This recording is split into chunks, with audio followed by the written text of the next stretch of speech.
성경에 따르면 예수의 부활은 정말 엄청난 사건이었어요.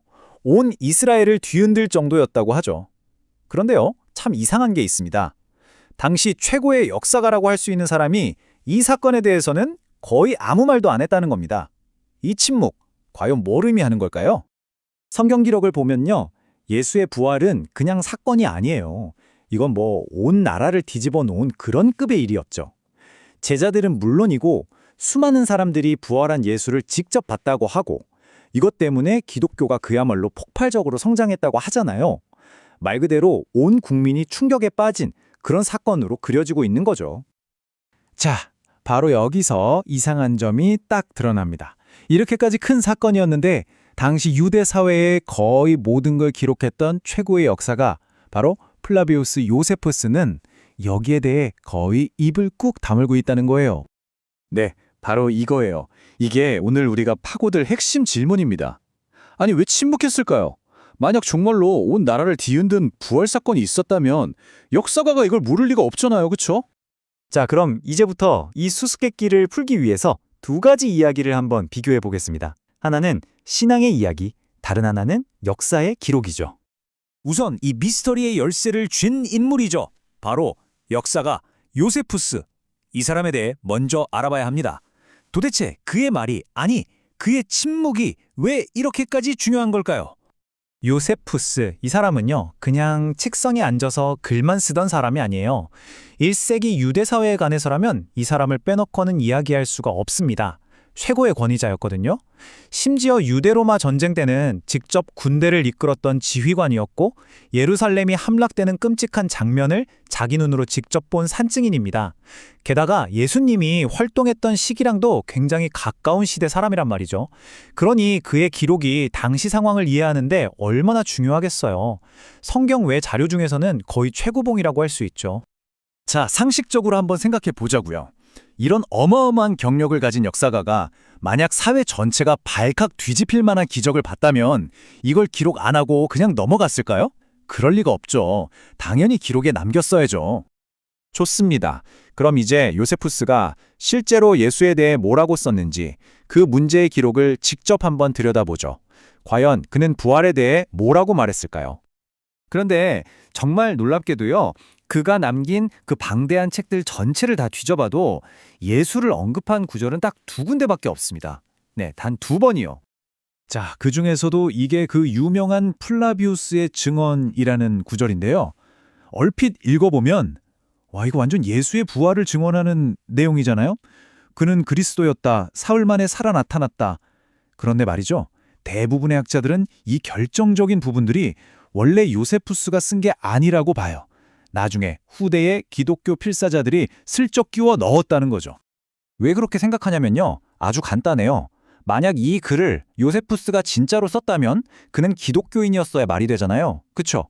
그런데 그의 다른 모든 글을 보면 그는 끝까지 독실한 유대교인이었거든요. 그러니까 이 구절만 유독 튀는 거예요. 자기 정체성이랑 완전히 모순되는 말을 하고 있는 거죠. 자, 여기 두 구절을 한번 나란히 비교해 볼게요. 왼쪽이 방금 본 논란의 구절이고요. 오른쪽이 학자들이 이건 진짜 요세푸스가 쓴 게 맞다고 인정하는 구절입니다. 내용을 보세요. 예수의 형제 야고보의 처형 이야기를 하면서 그냥 그리스도라 불리는 예수의 형제라고 딱 이 정도만 언급하고 끝이에요. 부활? 그런 이야기는 한마디도 없죠.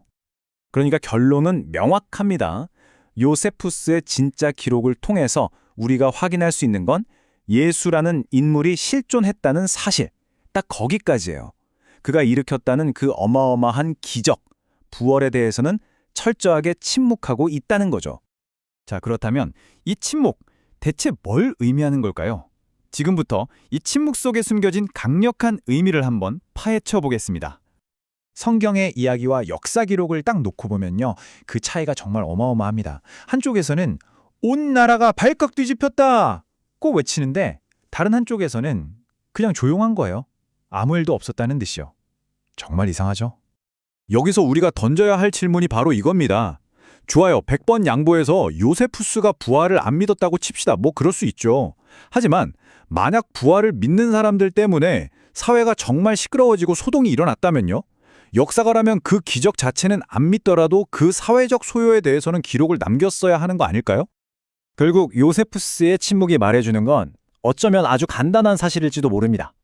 예수의 부활이라는 사건이 적어도 당시 유대사회 전체가 보기에는 거의 알려지지 않았거나 아니면 그냥 어떤 작은 그룹 안에서만 일어난 그들만의 사건 정도로 여겨졌을 가능성이 아주 높다는 거죠. 아니, 그럼 이 두 이야기는 완전히 다른 이야기잖아요. 어떻게 이걸 이해해야 할까요? 해답은요, 두 기록이 애초에 쓰인 목적이 달랐다는 점을 이해하는 데 있습니다. 여기서 서사적 과장이라는 개념을 한번 생각해 볼 필요가 있어요. 이게 뭐냐면 어떤 이야기의 신학적 혹은 도덕적인 중요성을 강조하기 위해서 그 사건의 실제 스케일이나 영향을 의도적으로 더 크게 표현하는 기법을 말해요. 생각해보면 성경은 요즘 신문 기사 같은 게 아니잖아요. 있었던 사실을 100% 객관적으로 보도하는 게 목표가 아니었죠. 성경의 진짜 목표는 신앙을 전하는 거였어요. 예수의 부활이 우리에게 어떤 의미가 있는지를 알리는 게 훨씬 중요했던 거죠.